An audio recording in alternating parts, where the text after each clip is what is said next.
Thank you all so much for joining today. My name is Katie Duvall, and I'm the Vice President of MassAccess. And today our webinar is From Compliance to Confidence, Navigating New HR Rules and Boosting Retirement Benefits. Today I'm joined by a couple of board members, Melinda Garfield and John Boshin. Boshin or Boshin? Boshin? Boshin. Boshin, thank you. I never knew how to Read pronounce my it. lips. You're smart. And they are going to be helping me out by checking out the chat today and seeing if there are any questions. We will also take questions verbally as well if anybody wants to raise their hand and ask questions during the webinar or wait until the question portion afterwards. Either is totally fine. But if you'd rather, you can just enter them into the chat and we'll take time to answer as many as we can. I'm also joined by a couple of other board members on here. It looks like we have David Gothier and Karen Henderson. So thank you both for jumping on today too. So let's jump into our webinar. So today it's brought to you by Massachusetts Core 401k Plan and Positively Partners. And we have many nonprofit leaders in the group with us today. And as you know, our responsibilities go beyond avoiding penalties. It's about doing right by your team, legally, ethically, and strategically. So that's what we'll focus on today during this two-part webinar. So during part one, we'll hear from Jill Smirkers, who is the Senior Vice President at Positively Partners, an HR expert who specializes in performance management, people development, and training through the lens of positive psychology. Jill leads the Positively Partners professional services teams, including talent and recruitment, organizational design, and Positively HR client management. Prior to her current role, she led HR at Citizen Schools, where she significantly improved engagement and performance through innovative HR practices. She holds degrees in education from Providence College and Brown University, plus SHRM and HRCI certifications. With her background in both HR and teaching, Jill brings a unique perspective on building strong, mission-driven teams. And Jill is also here today with her colleague, Alyssa Farber, who is the VP at Positively Partners. And I'm going to toss it over to Alyssa, who will help me in welcoming Jill. Hi, and good afternoon, everybody. Thank you so much for having us. On behalf of the Positively Partners team, Jill and I are delighted to be with you. My name is Alyssa Farber. I use she, her pronouns, and together with Jill, we represent members of the team here at Positively Partners, a human resources consulting firm focused on the nonprofit sector. And we're really excited to spend some time sharing our expertise with you this afternoon. The mission of Positively Partners is to help nonprofit organizations like yours build thriving, legally compliant, and high-performing workplaces. And particularly given the content that we'll focus on today, we're confident that we'll be able to leave you with some useful knowledge, particularly related to the legally compliant portion of the work that we do every day. Our services are grounded in positive psychology, and what we aim to do in each of our client engagements is to help you, as organizational leaders and members, support fairness, clarity, and strength-based leadership to advance your meaningful missions. Really happy to be here. Jill, if you could advance to our next slide, please. We have a deep bench of partner organizations in Massachusetts. It's where we were born in 2016. And we do two core things here at Positively Partners. You're good, Jill. We offer outsourced human resources in which we partner deeply with organizations to provide them with payroll, benefits, and employee relations support. And we have a series of consulting projects inclusive of organizational development and design. For example, when you're ready to think about building an equity-based compensation strategy for your organization, or it's time to hire your next executive director or head of fundraising or member services. We also do a lot of work regarding training, helping teams build meaningful relationships. And we are today going to focus on our knowledge related to navigating diversity, equity, and inclusion in an increasingly compliant legal landscape. So for that, I'm really pleased to pass the mic over to Jill. One last thing I'll say about our services, if you'd like to learn more, Jill, you can advance to the next slide. is that we are members of the Massachusetts Workforce Screening Grant Partnership. What this means is that if you are an organization of up to 100 employees headquartered here in Massachusetts, you may be eligible for grant funding to work with us on advancing some of your priorities related to training. And so there are ways in which we can help support you in making those choices. There are also a lot of other providers. So if you're looking for other ways to think about grant funded training for your team, I highly encourage you to take a look at it. You'll see contact information from us at the end of this deck, and we'll share it with you as well. So should you have any questions about, for example, working with us on a leadership and management training, on the gift of feedback, on creating brave and inclusive spaces, all of those may be covered through the Commonwealth Corporation's Workforce Training Express program. So shout out to the Workforce Training Program. We're really glad to partner with them.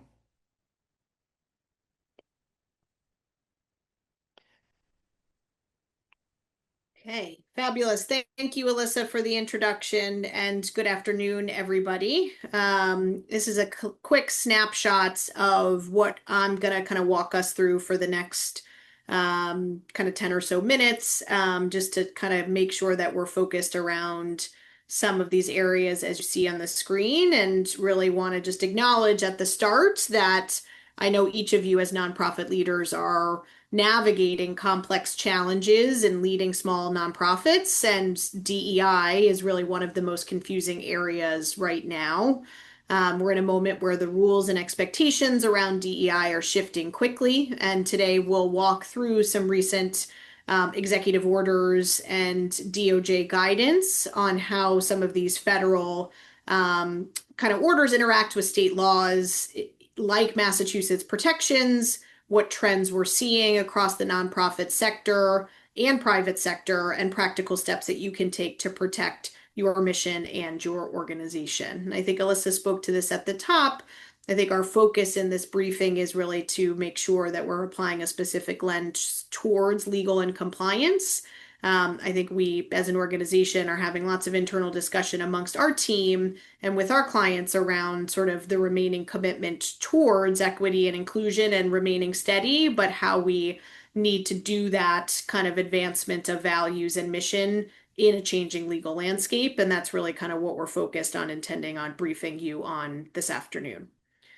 So to start, as you all I'm sure know, since the start of this administration, there has been a series of executive orders that are targeting DEI efforts, particularly in federal programs and in federal contracts. These orders revoke affirmative action requirements for race and gender and place federal contractors at risk if they continue programs that could be deemed as illegal DEI. The DOJ memo from July 29th is really kind of the administration's clearest signal about how they are kind of defining and targeting illegal DEI, and states really clearly kind of four risk areas for organizations to consider. Those four areas are outlined here, in summary in bullet number 2, but just to spend a minute kind of talking about those. The first is preferential treatment, and the administration really defines that as kind of programs that are designed only for certain groups. The second area is proxy discrimination, and that is their suggestion or kind of example given that using neutral terms, or what are deemed as neutral terms, like programs for first generation college students or terminology like first gen, are potentially proxies for this illegal DEI activity that they're seeking to define, and can serve as stand-ins for kind of racial or gender-based kind of categories or otherwise. The third is segregation. So kind of organizations' use of practices like ERGs or affinity groups or safe spaces, and their suggestion that that is, kind of, again, illegal DEI and segregation-based activity. And the fourth area that they really focus on in this memo is discriminatory training. And so that is content framed as ideological, so sort of privilege training or implicit bias training. And as we talk through the next few slides, in terms of some of the risk areas, these are some areas in particular that I think, the administration is really focused on and was, I think, the most overt demonstration of how they sort of publicly stated how they are evaluating these things and defining some of this broader terminology of illegal DEI that has been reflected in the executive orders since the start of the calendar year. So, I think the headline here is that, this doesn't mean that organizations can't act on equity-based initiatives or intention. It means that, nonprofits really need to be deliberate and thoughtful and compliance-minded in their design and execution. So that really does mean that organizations want to start to consider practices like job postings, hiring criteria, whether or not there is use of affinity-based programs to make sure that they aren't implying preference by race, gender, or other protected categories. So we'll talk more about some actions and sort of reflection that we consider nonprofits take during this moment. But before we get into some of that, let's talk a little bit about the tension between kind of state and federal laws, specifically as it relates to us being organizations in Massachusetts. So as I noted before, federal executive orders are scaling back protections and really actively discouraging DEI programs. At the same time, many states, including Massachusetts, continue to enforce strong protections for categories like race, gender, or sexual orientation, and gender identity through their anti-discrimination laws. So this really creates conflict. So what may be limited federally is still protected or even in some cases required at the state level. So a few examples of just those practical conflicts, right? Supplier diversity. States may require contracting with women-owned or minority-owned businesses. Federal rules would treat that as an unlawful preference. Massachusetts law protects gender identity and expression, while federal policy no longer does. So this affects issues like bathroom access, pronoun use, and training content. Another final example is religious accommodations, right? So recent Supreme Court rulings make it harder for employers to deny religious accommodation requests, adding another layer of complexity when religion and gender identity rights intersect. So what does this mean for employers, especially employers in Massachusetts? So Massachusetts nonprofits must continue to comply with MCAD and state law, and both of those entities, and the law specifically remains robust, right? But I think as Massachusetts employers, we also need to be mindful that federal enforcement priorities differ. So I think the key is to assess your risk factors as an organization. First and foremost, do you hold federal contracts? Second, do you receive federal funds? And third, where are your employees located? So in Massachusetts, DEI practices aren't going away. They are protected and expected under state law. The Attorney General has affirmed some guidance related to this. At the same time, nonprofits should be deliberate in how programs are structured and documented to avoid running afoul of federal scrutiny that we know is active and really overt in this moment. So the goal really is not about abandoning DEI, but balancing compliance across multiple layers, federal, state, and local, with eyes wide open to the risks. So I think some suggestions here, and this deck kind of reference some of the kind of resources and guidance directly from the Massachusetts Attorney General's office.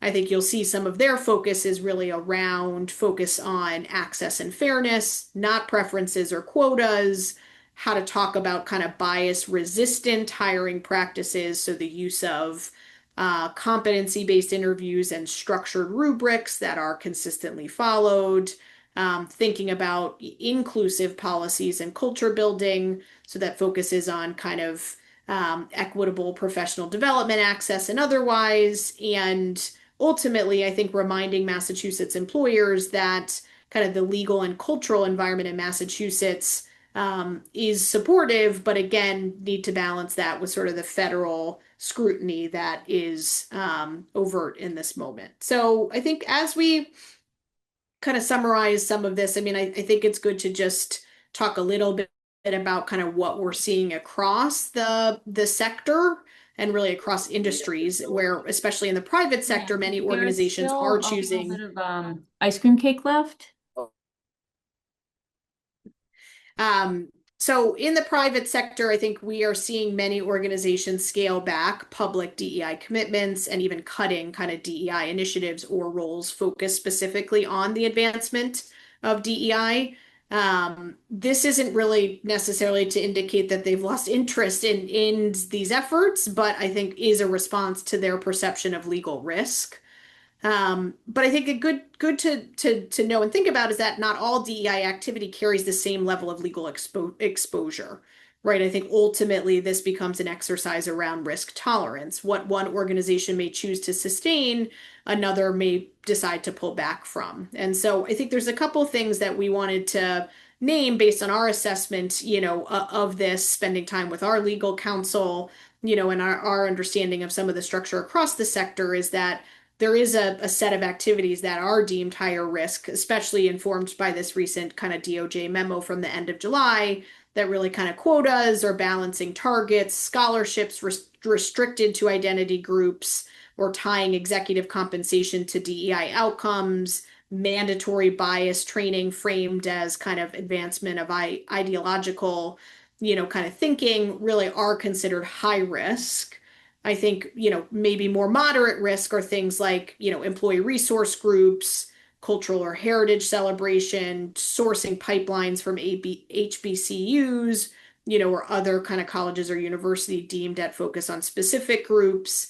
And then probably lower risk are some pay equity audits, especially when that's privileged, structured job descriptions and interview rubrics, and inclusion kind of framed as fairness, respect, and merit. So I think the headline here is that, I think anchoring efforts in fair access, compliance, and mission alignment, is a good and safer approach.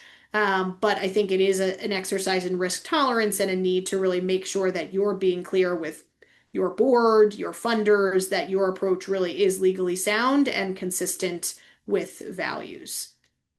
So I think in kind of summary, as we leave you with just some kind of action steps or thinking here, um, I think it is a good practice to conduct an audit of your job postings, your employee handbook and policies and trainings to identify risk areas, ensure ERGs or mentorships are open and designed and clearly tied to business need. I think it's important to stay updated on state-specific protections like those in Massachusetts. Staying connected with some of the guidance coming out of the Attorney General's office is key.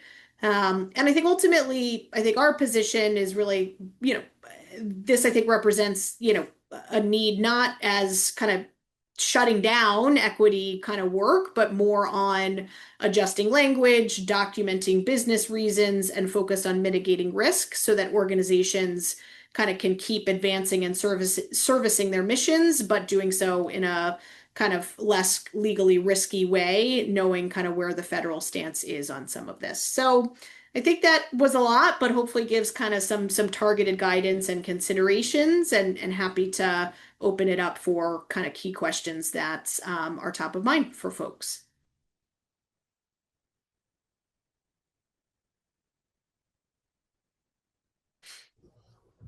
Okay, so we received, oh, did I freeze?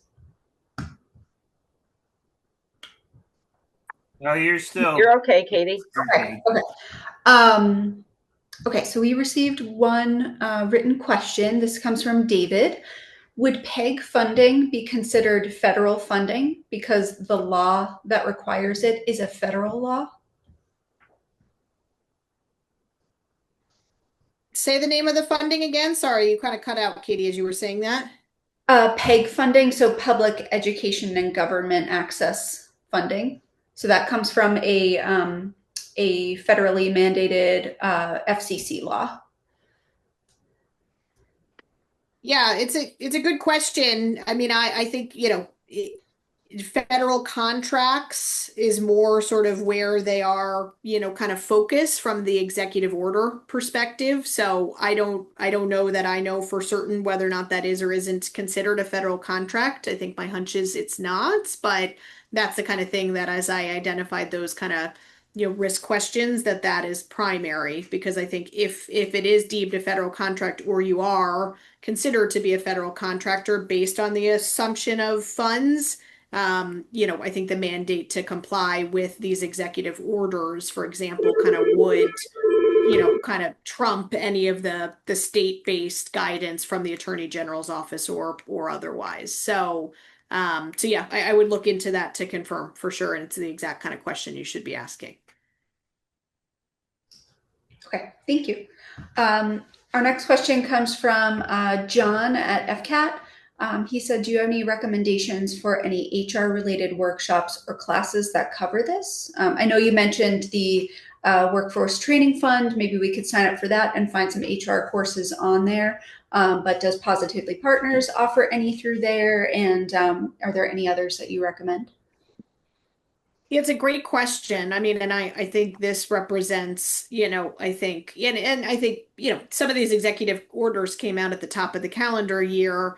I think the DOJ memo from the end of July, right? Every sort of drip of information clarifies a little further, right? What are some of these definitions and how are things kind of being deemed as a risk factor? So I think there is a changing understanding of this kind of by the minute. So I think anything you can do to engage, kind of legal counsel or, kind of participate in briefings that they are providing, I think is a good practice. That's certainly something we're doing, as an organization, kind of with a lot of regularity to stay up on it. Because I think those are some of the things that give you some checklists or guidance around some of these activities that I'm mentioning, kind of doing some internal review of. So we certainly can provide some kind of recommended resources or good kind of legal briefings that are publicly made available. And I think the Attorney General is really focused on trying to push out and synthesize some information in Massachusetts, which is why I think we're referencing that as well. Thank you. Appreciate it. Absolutely. Thanks, John. Are there any other questions that our audience has? No? Okay, doesn't look like it. So thank you so much, Jill. Is there anything else that you want to add before we move on to Lisa? No, thank you all very much. I appreciate the engagement. And Lisa, happy to pass it over to you. Okay, well, let me just give Lisa a little introduction. So Lisa is the sales director of the Massachusetts 401k Core Plan. You've probably seen her before if you've been a member of MassAccess for a while. Lisa has over 35 years of experience in retirement plans with a special focus on nonprofits.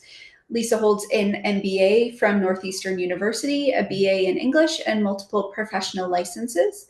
So today she will explain how the Massachusetts Core 401k plan is designed specifically for nonprofits and how it can help make saving for retirement simple, accessible, and impactful for your team. So Lisa, the floor is yours.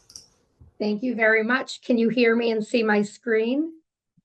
All right. We can hear you. We can't see your screen yet. Oh, let me try that again. We practiced this, so. Got this, Lisa. Okay. Thought I did it right, but let me try it again. Oh, there you go. There you go. There I go. Okay. So I love being among the MassAccess folks. So thank you guys for your time and learning a little bit about the core plan. I know some of you are already familiar with it. So the Commonwealth cares a lot about the nonprofits of our state, and they know that it can be difficult to find a quality retirement plan that's affordable.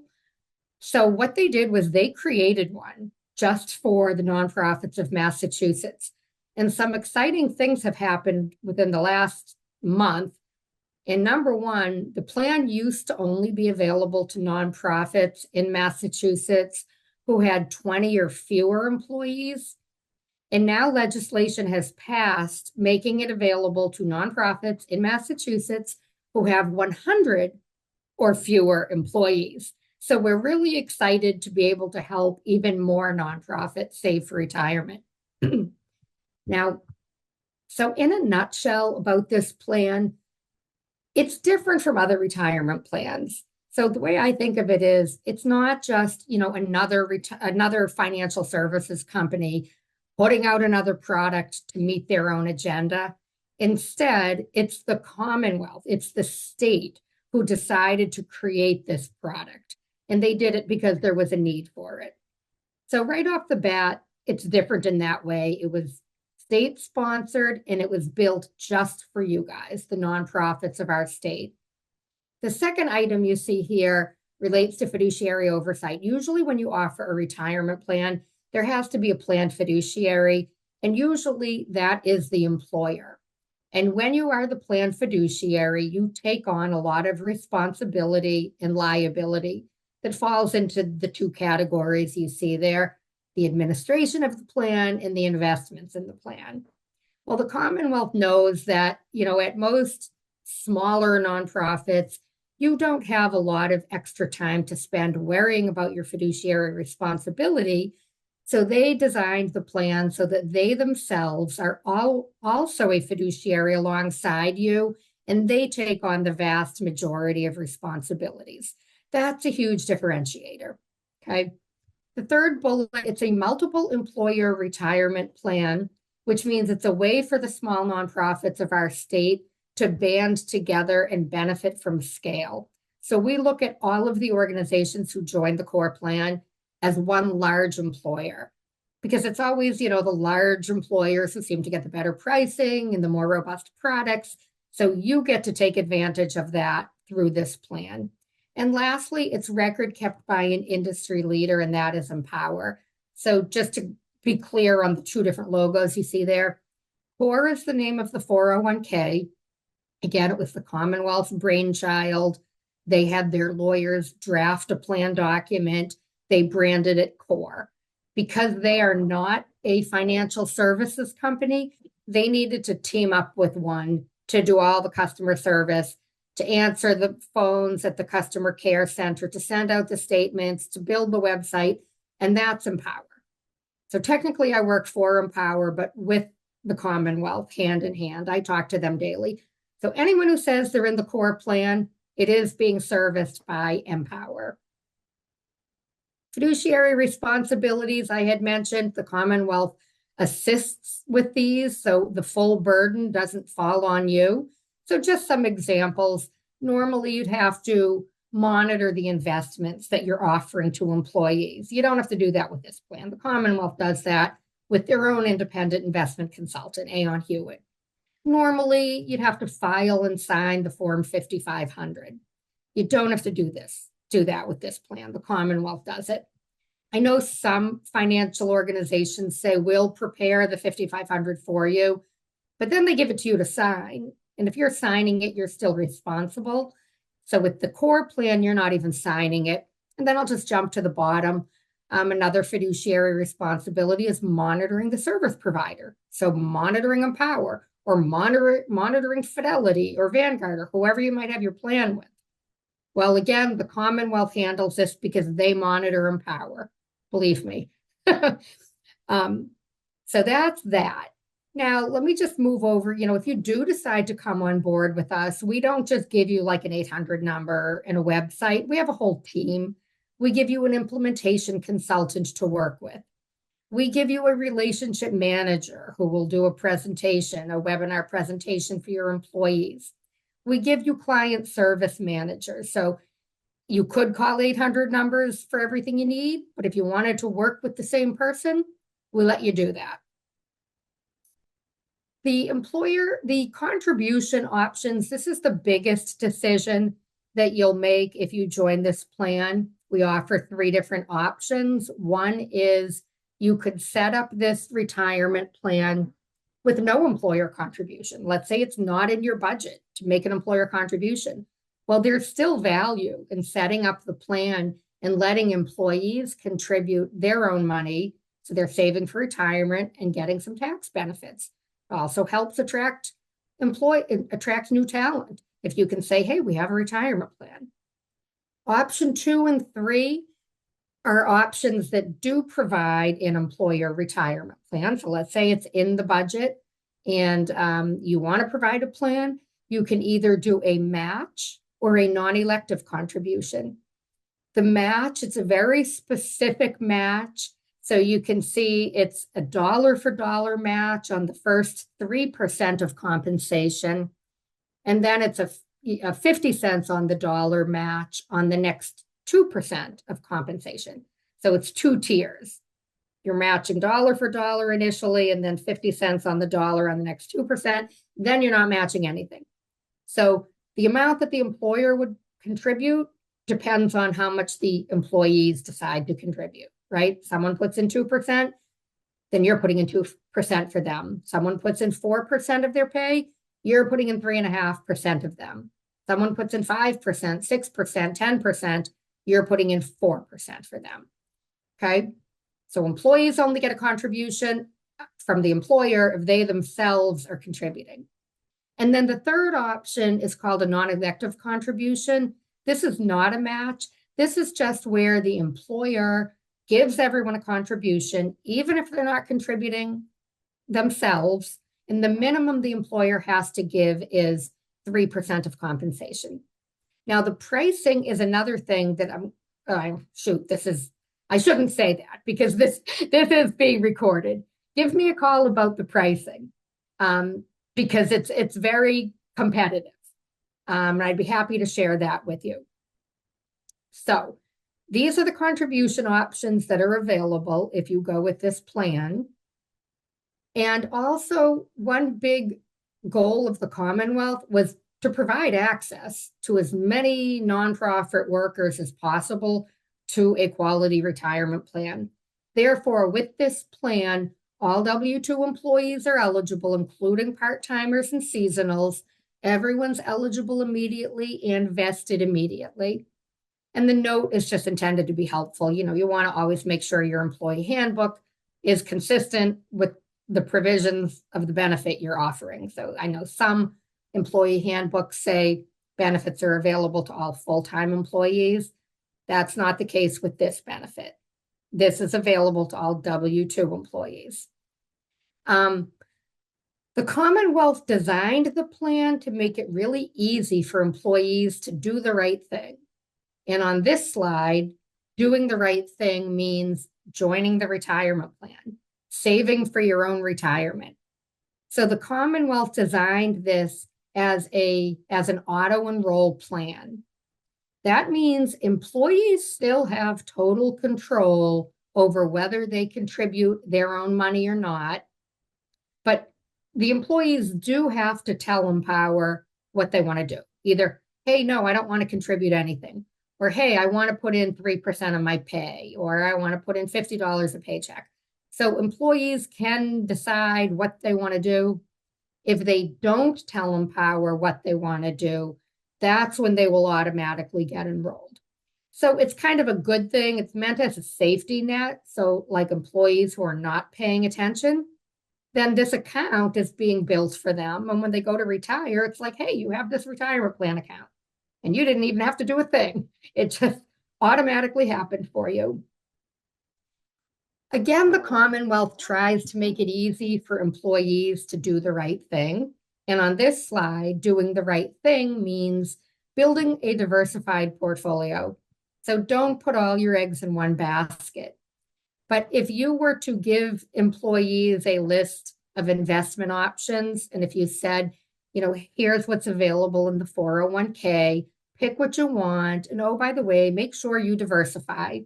A lot of employees are going to be like, I don't know how to diversify. I'm going to pick any 4 or 5 or 6 or 7 or 8 investments. They don't really know what they're picking. So the Commonwealth created 3 packages. Each package is diversified. So the individual just has to pick a package.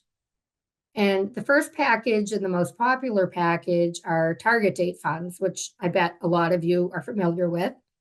These are really easy, set it and forget it type of funds. The individual would just pick one of these. They'd pick the one that had the year closest to when they thought they were going to retire. And then we would give them the right amount of aggressiveness and the right amount of safety. And we would automatically adjust it and make it safer as they get older, because that's what people usually want to do, get safer when they get older. And this does it all for them. So the 2065 fund is going to be more aggressive than the 2025 fund, right? Because there's a long time horizon that individual has for their money to be invested. They can ride out the ups and downs of the market. Option 1. Option 2 is called My Total Retirement. It's also known as the managed account. And this is for people who might want something a little bit more customized. Let's say they've already saved some for retirement and they have a few things going on in their financial life. If you go with My Total Retirement, then you would have a phone call with one of our licensed advisors, and we'd ask a bunch of questions, such as, have you saved anything yet for retirement? How much? How is it invested? Do you plan with a spouse or partner? Do you have a mortgage? Is it paid off? Will it be paid off by the time you retire? So we take all of the information you give us and use it to create a portfolio that we regularly manage for you. And then the third option, not as popular as the other two, these were created for individuals who really didn't want our assistance. These are objective-based funds. So you can see with option 1 and 2, we're kind of doing everything for the individual. Option 3 is we're not. Like, you might have a young person who says, I want to do it myself, and I just want to be completely aggressive right now. I'm going to put everything in the growth fund. When I decide I want to be more conservative, I will contact Empower and request that some of it get moved to the income fund, for example. And the good thing is, even with the objective-based funds, the individual is getting some diversification because each of those funds is made up of 3 funds. So the growth fund is made up of 3 growth funds. The income fund is made up of 3 income funds, etc. So those 3 packages have Commonwealth oversight. This 4th package was added about a year ago, and this is another good thing about the plan, and that is we kind of have a direct line to the Commonwealth. They ask me all the time, what are you hearing out there in the field? What do nonprofits want?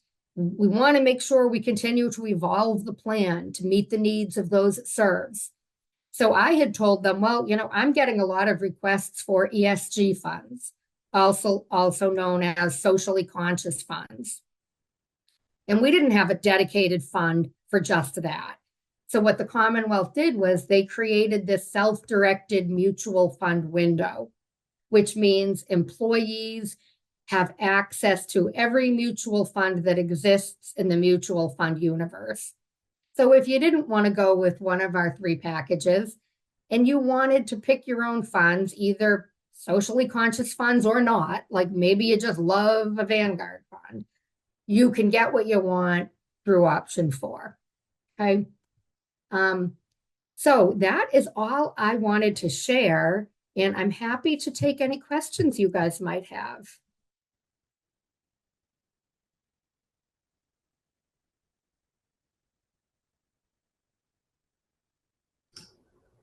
Looks like Anya, do you have a question? Yes, I have 2 questions. You said that for your option 4, you can choose any type of a fund, like, the example you picked was Vanguard. Could you tell me that those programs that you mentioned, like Core 2065, Core 2060, who runs those funds?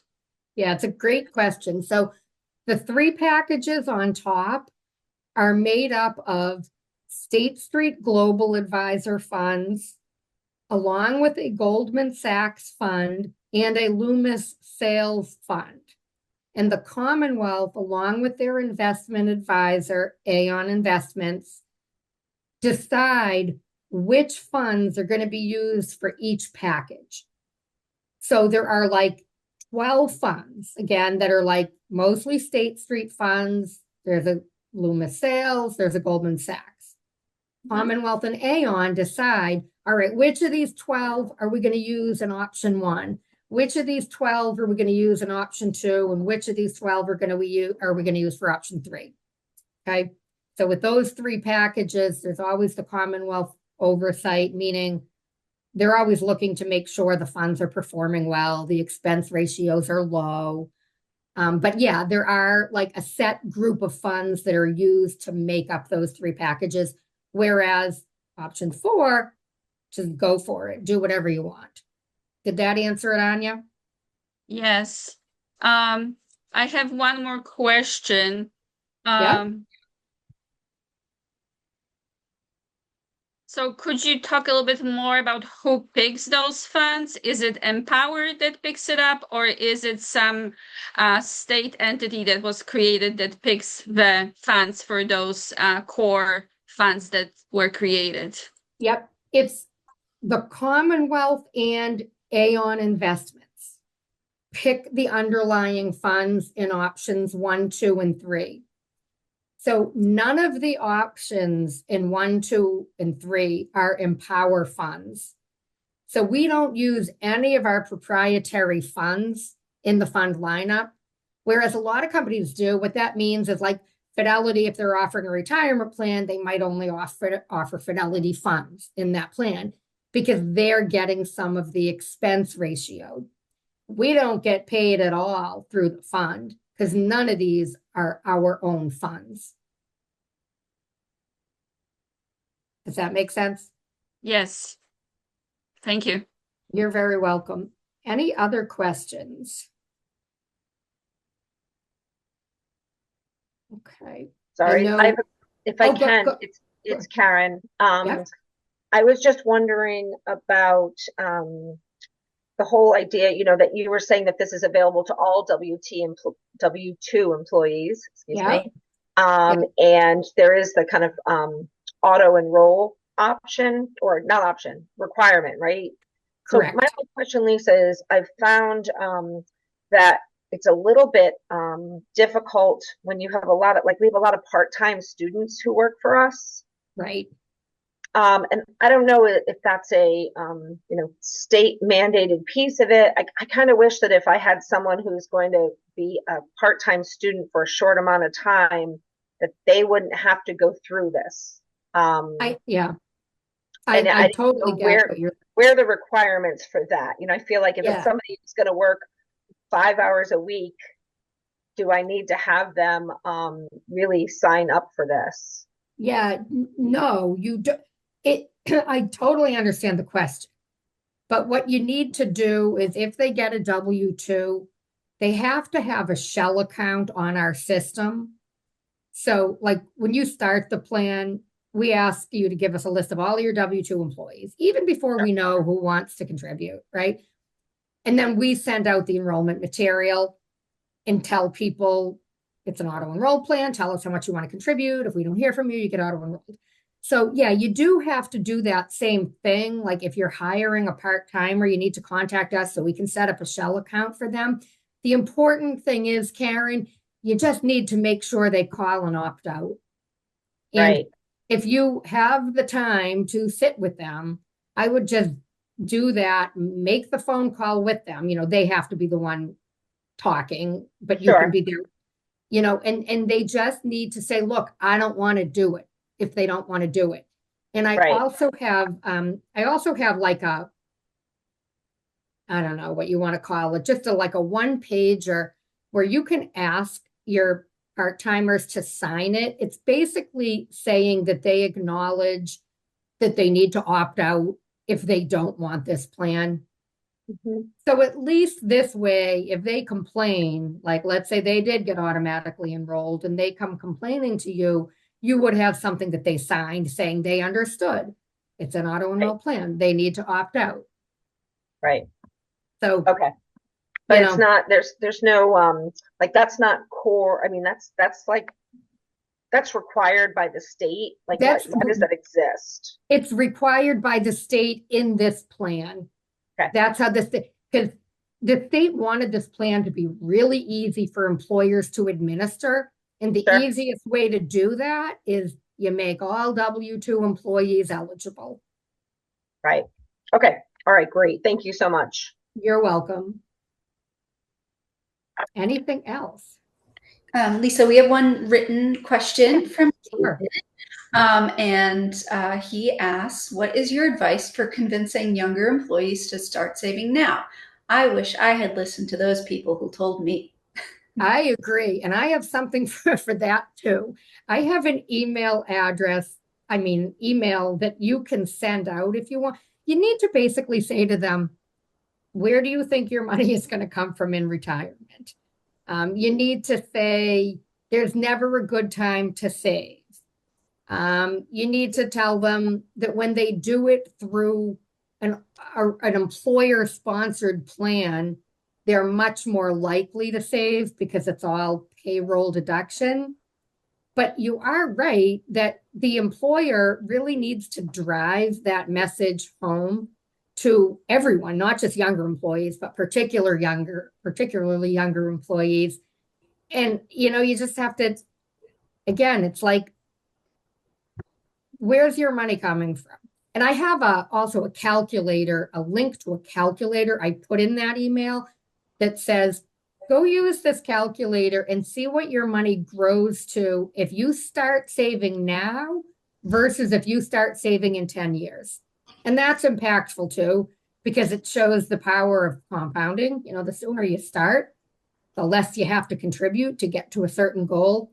So if that helps at all, you can tell Katie, and Katie can tell me, give me your email address and I can send you some of this material I'm talking about. That's perfect. Yeah. And, I'll say this, even though I'm being recorded, we are at the final stages of adjusting the pricing. So if some of you talked to me before about the pricing and, maybe it wasn't in the budget, reach out to me again and I can share more with you. Again, no promises. The I's aren't dotted and the T's aren't crossed, but we're pretty confident that this is going to happen soon. That's very helpful information, Yes. especially as all of us are dealing with some funding challenges right now. So I know. Yep. All right. Does anybody else have any questions for Lisa or for Alyssa or Jill? No. Okay. It doesn't look like it. I am going to just put a couple of options for how to reach out to them into the chat here, and I will email this out to all of the membership afterwards, as well as a recording of this podcast. I'm also going to share with Lisa and Alyssa and Jill your email addresses. So if there's anything that you want to follow up with them about, you can certainly do that. Again, at this time, if there's no other questions, I do want to thank Alyssa and Jill and Lisa for chatting with us today. This is such important information. And thank you, Lisa, also for putting your contact information up on the screen. That's great. Yeah. And I do want to just share my own screen for a moment, if you don't mind, Lisa. Sure. Let me see if I can take over here. We'll stop sharing. Okay. You might need me to stop sharing first. All of these work a little different. Yeah. Okay, so let me see. I'm going to stop sharing. Okay. Does Can everybody it work? Screen now? Is it working? I think so. Yeah. Okay. So I just wanted to remind everyone here on the call who is a member of MassAccess, and even if you're not, we do have our next meet and greet scheduled for October 10th from 9:30 to, I believe, 1:30 or 2:30 over at the Watertown station. They have a new location in one of their town's administrative buildings. It's really, really nice. They have beautiful murals, lots of different beautiful edit suites and studios. It's a really nice space. We'd love to have you all there. So You can go to MassAccess's website. I think I have the link here. I'll just pop this in the chat. You can go right here and you can register for that meet and greet today. So just cue the Jeopardy music. Here is that link. So go on over, sign up for it. It's, oh, did I freeze again? You did, but I'm you're always back. freezing whenever I have something important to say. I'm back. All right. So we're going to have free breakfast, free lunch, free parking, maybe. So head on over to that page, sign up for the webinar today, and we'll hope to see you all in October. Any more questions, feel free to email them to me, and I'll send them along to our presenters. Otherwise, thank you all for joining.